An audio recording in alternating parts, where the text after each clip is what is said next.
볼 말씀은 신명기 12장인데요 1절을 보시면 이렇게 이야기하고 있습니다. 내 조상의 하나님 여호와께서 내게 주셔서 차지하게 하신 땅에서 가나안 땅에 들어가게 되면 너희가 평생에 지켜 행할 규례와 법도가 이러한 것들이다 하는 것으로 시작해서 12장부터 26장까지 각종 율법들을 모세가 이스라엘 백성들에게 들려줍니다. 그 가운데에서 특별히 평생에라고 하는 이 말을 통하여서 우리는 하나님께서 모세를 통하여 주시는 규례와 법도가 개인적으로는 죽는 순간까지 지켜야 할 법도이며 공동체적으로 볼 때는 그 국가가 존속하는 때까지 지켜야 할 법도인 것을 알게 됩니다. 그만큼 규례가 중요하다는 것이고 더불어서 그 땅에서 그 규례대로 잘 지켜 행하는 것이 너무나 중요하다는 것을 강조하고 있는 말입니다.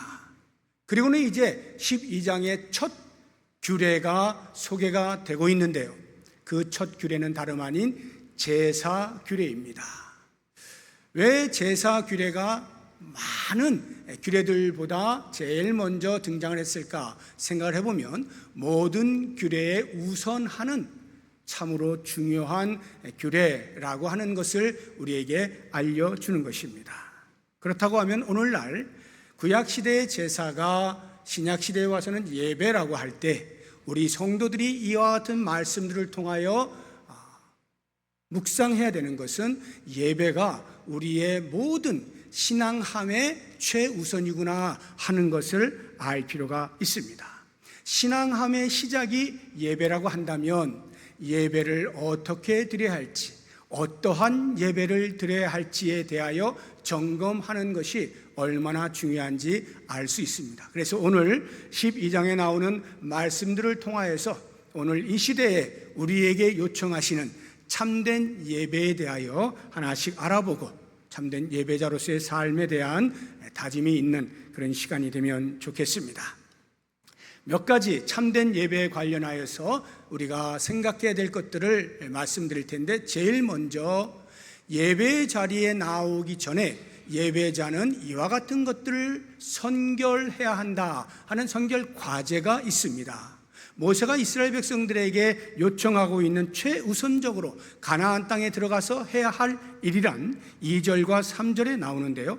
너희가 쫓아낼 민족들이 그들의 신들을 섬기는 곳은 높은 산이든지 작은 산이든지 푸른 나무 아래든지를 막론하고 그 모든 것을 너희가 마땅히 파멸하며 그 제단을 헐며 주상을 깨트리며 아세라상을 불사르고 또 그 조각한 신상들을 찍어 그 이름을 그곳에서 멸하라 해서 우상을 타파할 것을 가장 먼저 요청하고 있는 것을 볼 수가 있습니다.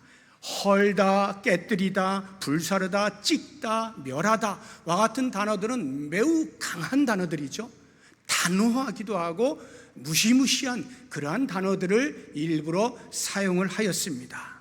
왜 이렇게 단호하고 무서운 앞뒤 없는 오직 이것 이렇게 주장할 만한 단어들을 사용했을까 생각을 해보면 모세의 마음속에는 인간의 연약함에 대하여서 염려하였던 것 같습니다. 인간의 연약함이라고 하는 것은 주변 문화에 쉽게 동화된다는 거예요. 우리의 눈으로 보이는 것들에 대한 그 유혹을 이기는 것이 쉽지 않은 것입니다. 그러다 보니 우상들이 여기저기에서 섬기고 있는 제단들이 있고 신상들이 있다라고 할 때에 자기도 모르는 사이에 하나님도 섬기면서 그 우상들도 힐끗힐끗 쳐다보게 되어지는 두 마음을 품게 되는 일이 있기 때문에 모세가 단호한 용어를 통해서 우상을 타파할 것을 진멸할 것을 명령하는 겁니다. 뿐만 아니라 우상 타파의 이유는 인간의 탐욕 때문인데요. 우상 숭배를 왜 할까 생각해 보면요, 내가 원하는 것 얻기 위하여 내가 손으로 만든 우상을 통해서라도 스스로 얻고야 말겠다 하는 지독한 인간의 탐심으로 인하여 우상 숭배가 있게 된다는 것을 보면 이와 같은 탐심을 버리고 순수함과 겸손함으로 하나님 앞에 예배해야 된다는 것을 알리기 위해서 이렇게 강하고 단호한 용어들을 사용을 하고 있는 것을 볼 수가 있습니다. 그렇다고 하면 이제 우리가 예배를 드릴 때 어떻게 드리는 것이 참된 예배인가?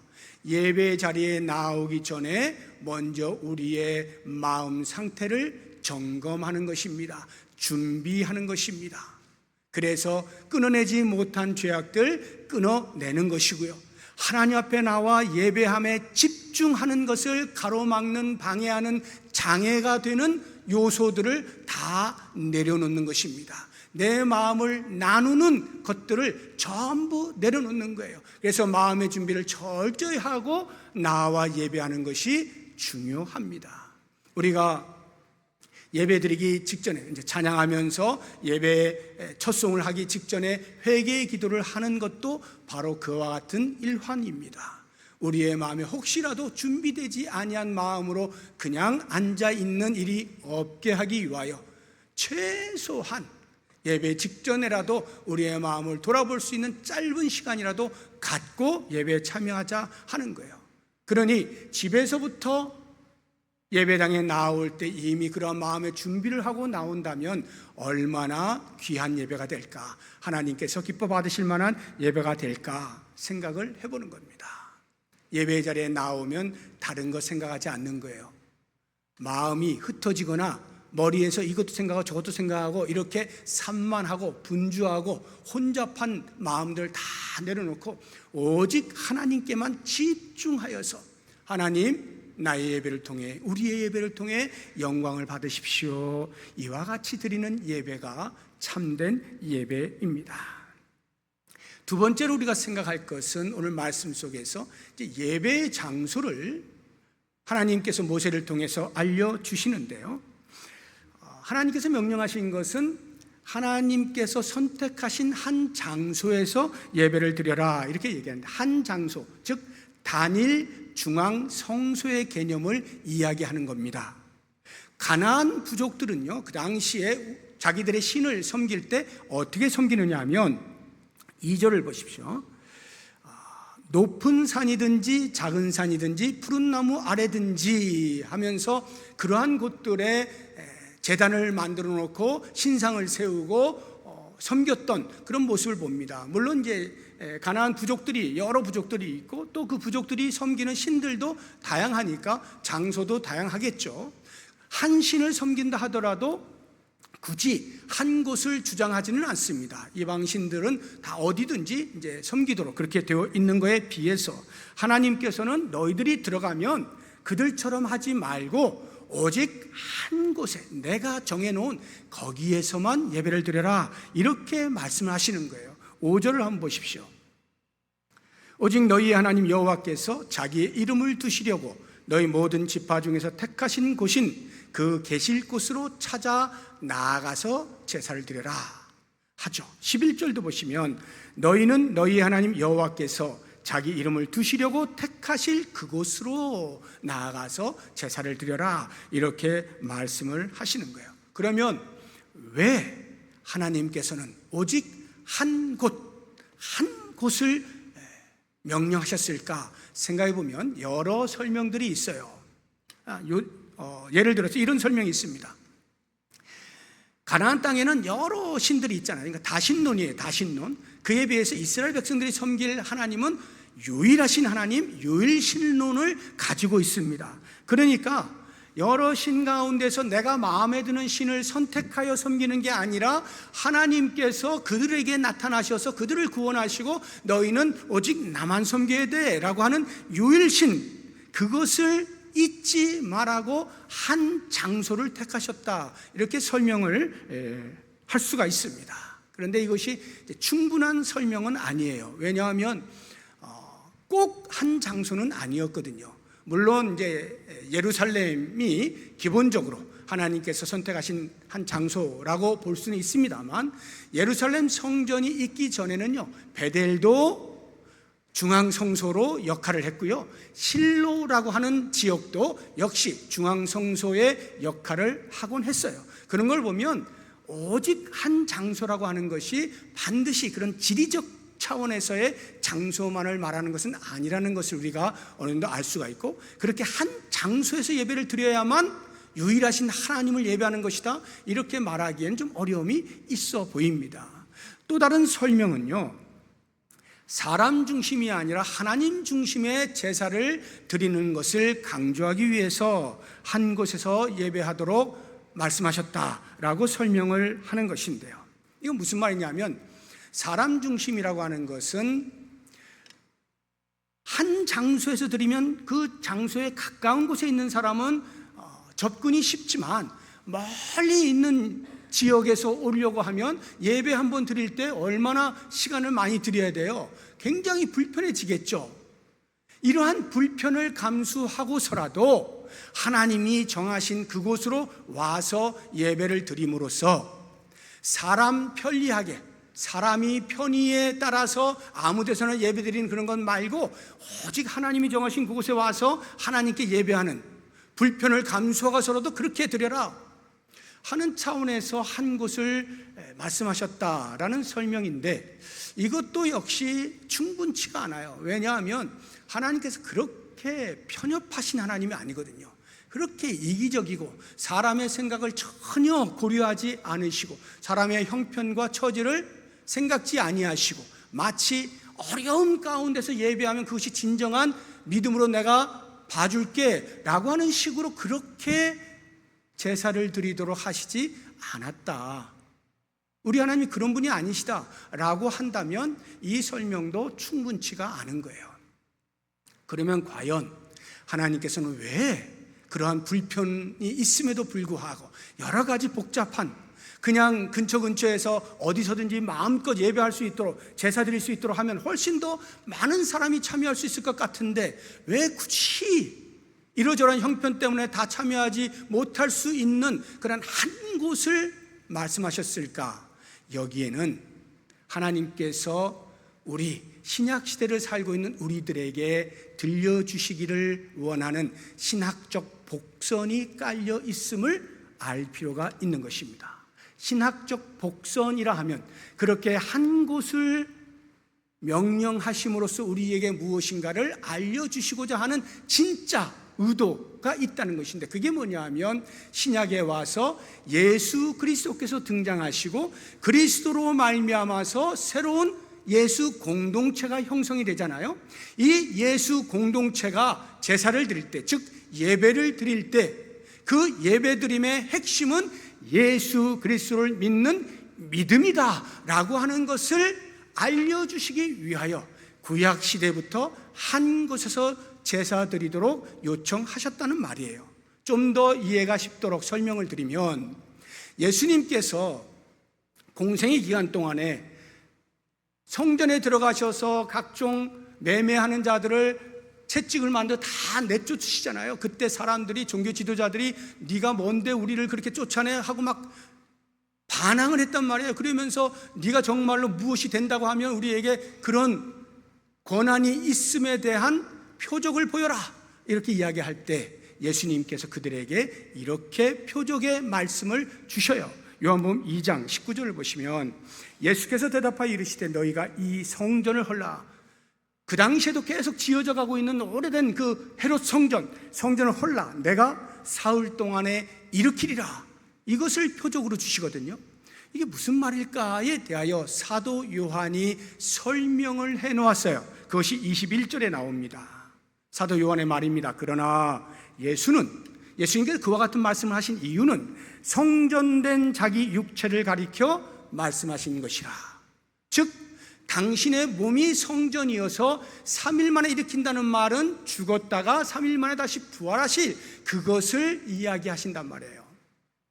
그렇다고 하면 한 곳에서 예배를 드려라라고 했던 이 구약시대의 이 말씀은 신약에 와서 그 한 곳이 곧 예수를 가리키는 말이다.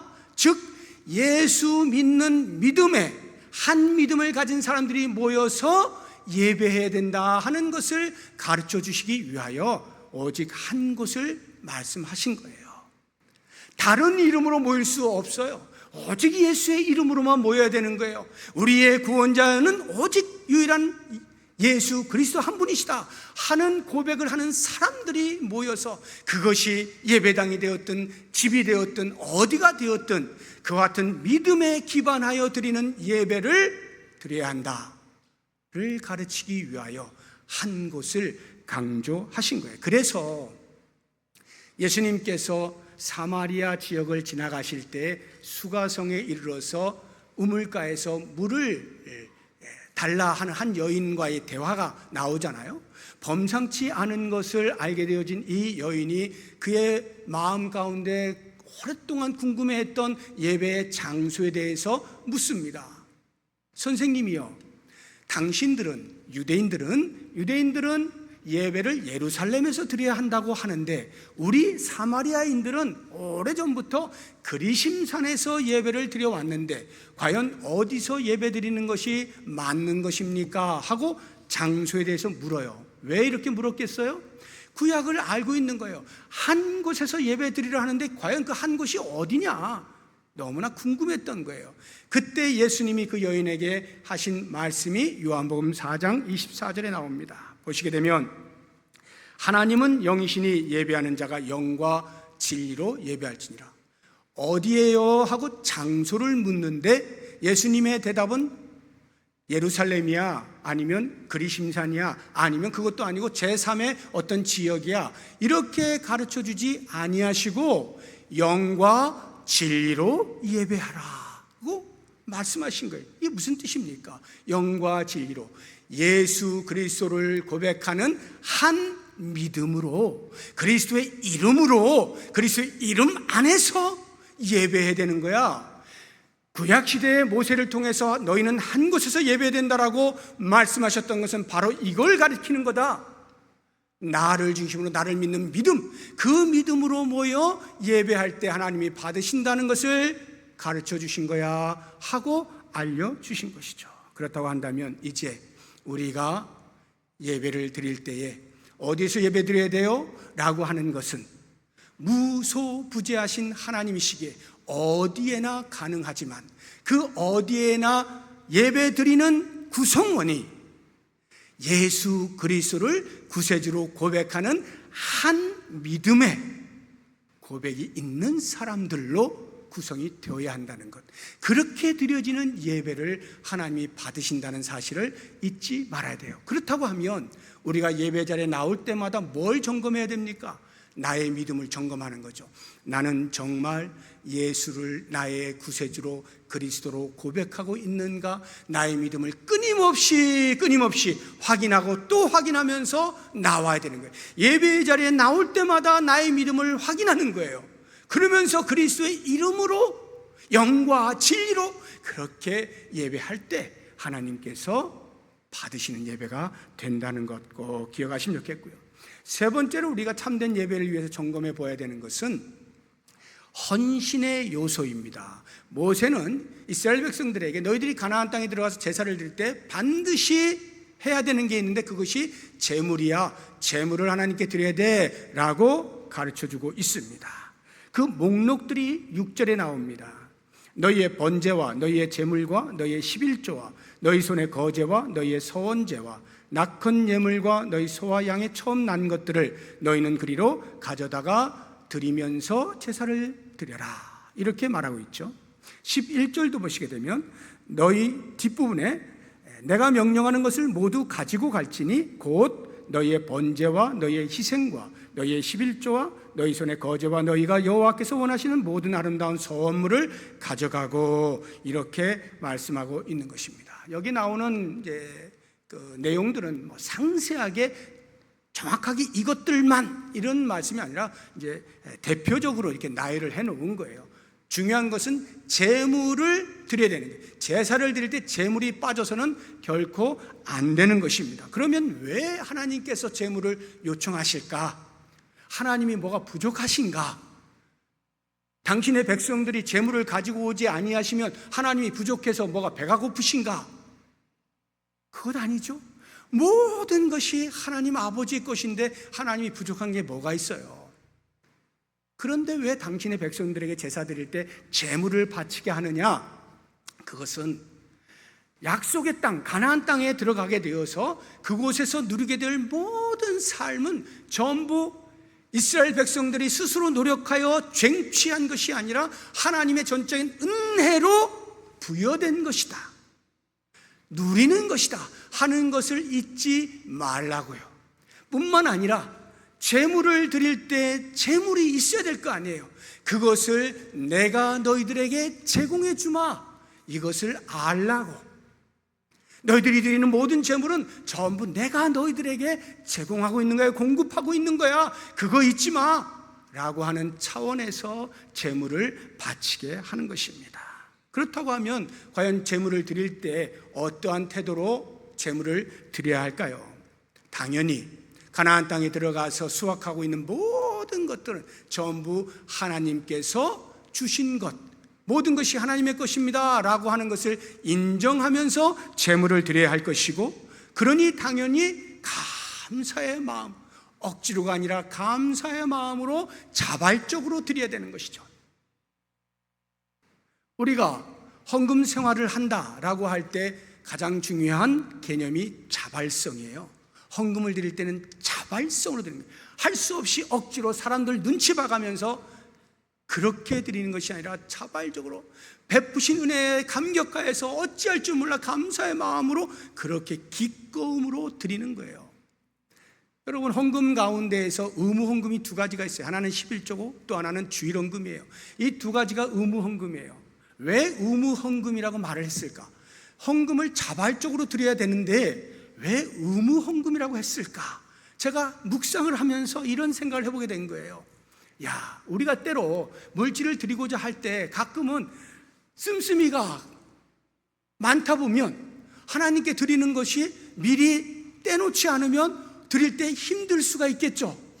또 마음에 아까운 마음이 들 수도 있고요. 이러저러한 마음들이 들 수 있는 그 유혹들을 아예 방지하게 하시기 위하여, 우리의 신앙이 흔들리지 않게 하시기 위하여 11조라고 하는 명목을 아예 의무 헌금으로 규정을 시켜버린 거예요. 그게 뭐냐 하면, 힘들어도 이건 하나님의 것, 모든 게 하나님의 것인데 그것을 내가 인정하지 않으면 안 돼 라고 하는 것을 강제적으로라도 드림으로써 내 신앙에서 요동치 않게 하려고, 유혹에 계속해서 흔들리지 말게 하시기 위한 하나님의 배려로서 의무 헌금을 작정하시고 성경을 통해서 우리에게 11조를 계속 이야기하는 이유가 바로 여기에 있는 거예요. 그러나 그렇게 의무 헌금이라 할지라도 우리의 태도는 할 수 없이 억지로가 아니라 자발적으로 감사와 감격으로 누리는 은혜에 대한 반응으로 그렇게 드리는 것이 우리의 마땅한 태도다 하는 거예요. 그리고 무엇보다도 그렇게 힘을 다하여서 자발적으로 드릴 때 나 자신을 함께 드립니다, 나를 받으십시오 라고 하는 마음으로 드리는 거예요. 제사를 때 제물을 바치는 것은요, 그 제물을 그냥 바치는 게 아니죠. 지난 시간에 말씀드렸죠. 나의 죄를 그 제물 동물에다가 전가시켜서 태워 없앰으로 나의 죄를 깨끗이 사함받게 하는 그러한 상징의 행위잖아요. 나 자신을 드리는 거예요. 제사를 드린다, 예배를 드린다는 것은 하나님 나를 받으시옵소서, 제가 여기 있습니다 하는 마음으로 드리는 거예요. 그래서 헌금을 드릴 때, 우리 교회는 여러분 들어오실 때 헌금을 하잖아요. 그리고 헌금 시간에 한 사람이 대표하여서 헌금함을 가지고 오지 않습니까? 가지고 나올 때 그냥 한 사람이 나오는 게 아니라 여러분 각각이 다 저 통로로 나오는 거예요. 들고 나와서 하나님 저를 받으십시오 하는 마음으로 그렇게 드릴 수 있어야 되는 것이죠. 자, 그렇다고 하면 이제 우리가 예배를 드릴 때 이러한 헌신의 개념을 잊지 말아야 하는데, 예배의 순서 가운데에서 처음부터 끝까지가 다 헌신을 잊지 아니하고 드려야 하지만, 예배의 순서 가운데 특별히 헌신을 생각할 수 있도록 하는 그런 장치들이 있어요. 그게 방금 말씀드린 헌금 시간, 그 시간에 여러분이 같이 나와서 주님, 제가 물질뿐만 아니라 저의 시간도 저의 재능도 저 자신을 주 앞에 드립니다, 사용하여 주옵소서, 이렇게 하는 것이고요. 또 다른 장치는 말씀 시간이에요. 이 말씀을 여러분들이 지금 듣고 있잖아요. 들을 때 그냥 30분이면 30분 빨리 얘기해라, 끝나자, 빨리 가고 싶어, 이게 아니고요. 들으면서 계속해서 나 자신을 점검하는 거예요. 그리고는 내가 그렇게 말씀대로 살지 못한 것에 대하여 하나님 앞에, 하나님 다시는 제가 그렇게 하지 않겠습니다, 다짐하고 결심하고 헌신하는 거예요. 말씀 경청 시간이 헌신을 다짐할 수 있는 좋은 기회이고요. 그리고 이제 예배를 마치고 나아갈 때 축도하면서 여러분 다시 한번, 하나님 이제 제가 일상의 삶으로 나아갑니다.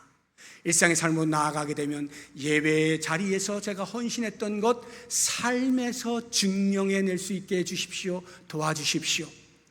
그리스도의 성품을 닮아서 세상의 소금으로 빛으로 살아갈 수 있게 해주십시오 라고 다짐하는 거예요. 그리고는 일주일 동안 생활하시면서 그렇게 실제로 여러분의 삶 가운데에서 헌신의 삶을 살아낼 수 있어야 그것이 생활 가운데에서 참된 예배자로 살게 되는 것입니다. 마지막 네 번째, 참된 예배를 드린다 할 때 꼭 생각해야 되는 것은 예배가 축제라고 하는 사실입니다. 이 당시에 그들이 제사를 드릴 때 어떻게 제사를 드렸나 한번 광경을 보시게 되면 7절 보세요. 거기 곧 너희의 하나님 여호와 앞에서 먹고 너희의 하나님 여호와께서 너희의 손으로 수고한 일에 복주심으로 말미암아 너희와 너희의 가족이 즐거워할지니라. 제사를 드릴 때 즐거움으로 먹고 즐거움으로 제사를 드려라, 이렇게 얘기하는 거예요. 왜요? 하나님께서 공급하여 주신 것, 하나님께서 보호하여 주신 것을 생각하면서 기쁨으로 그렇게 제사를 드리도록 요청을 하고 계시는 거예요.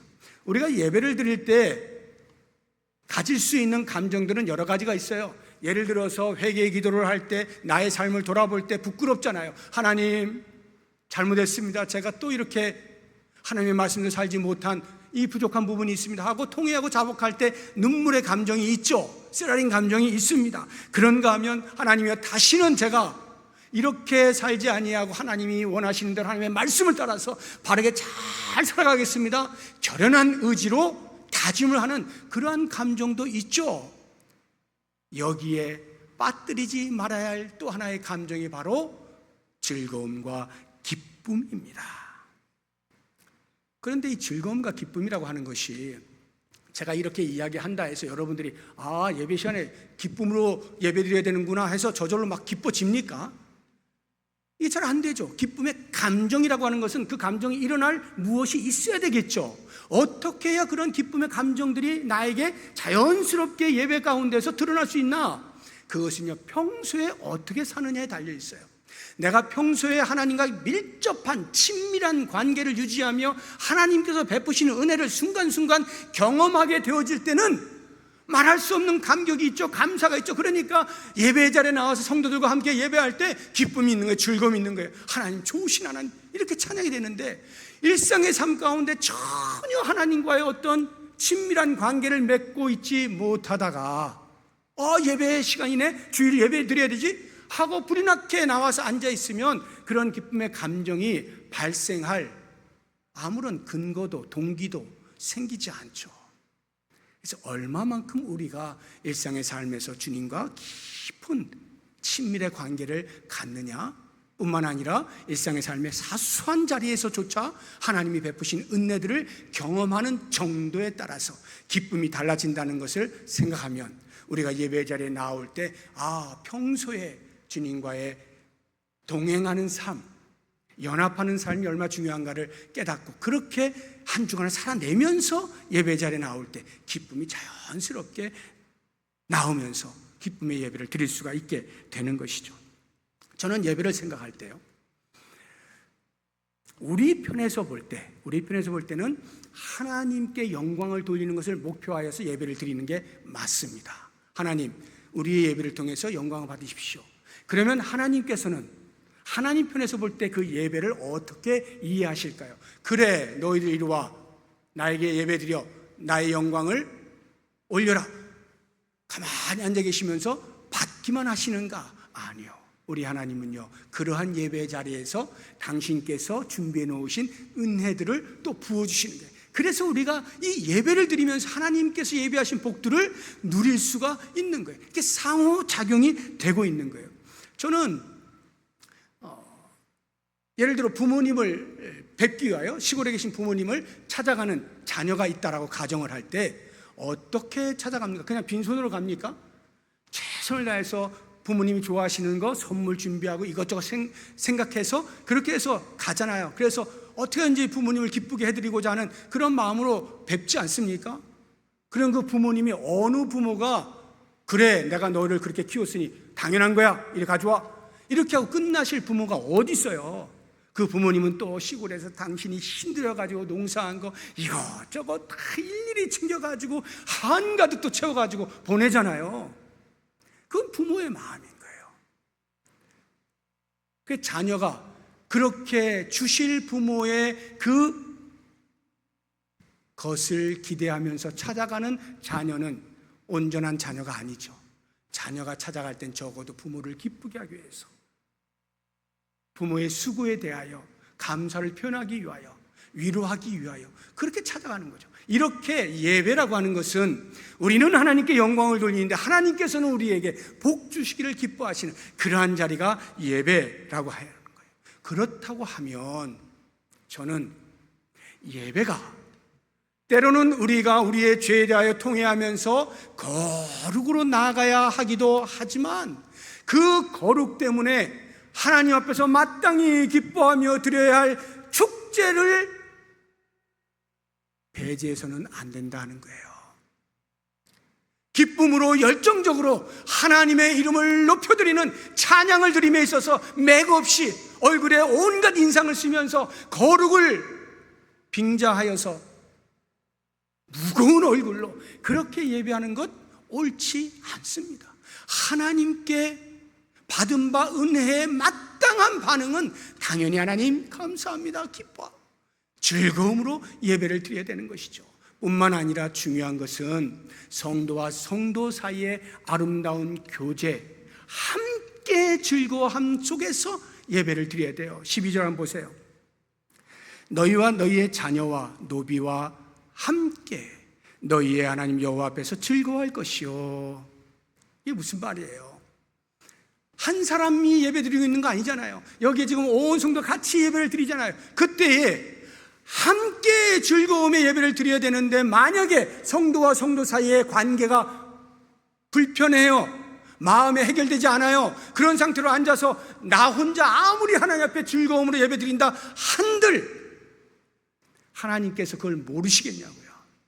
그렇기 때문에 우리는 예배를 드리다가 뭔가 화목해 해야 될 일이 있으면 나아가서 형제와 화해한 다음에 다시 와서 예배를 드리라 하는 이 말씀이 그래서 필요한 거예요.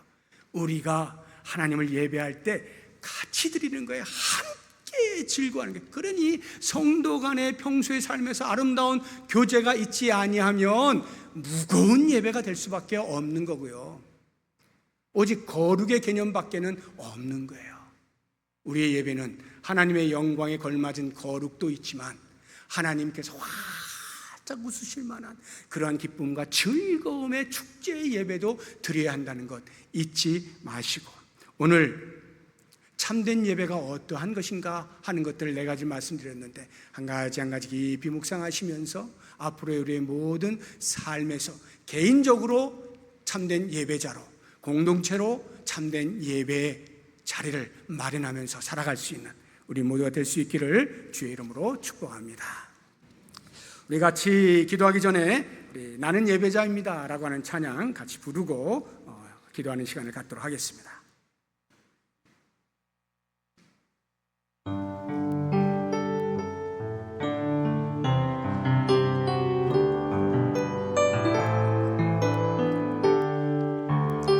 나는 하나님을 예배하는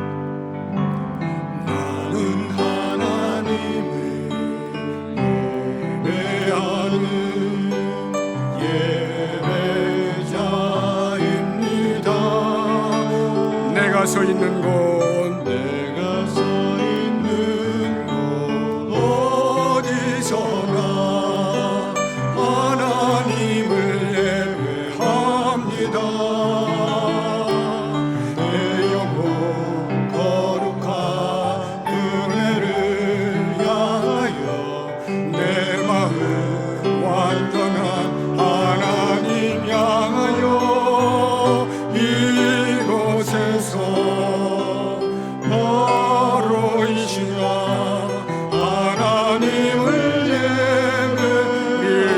다시 한번 불러보겠습니다. 나는 하나님을 예배하는 나는 하나님을 예배하는 예배자입니다. 내가 서 있는 곳 어디서나 하나님을 예배합니다. 내 영혼 거룩한 은혜를 향하여 내 마음 완전한 하나님 향하여 이곳에서 바로 이 시간 하나님을 예배합니다.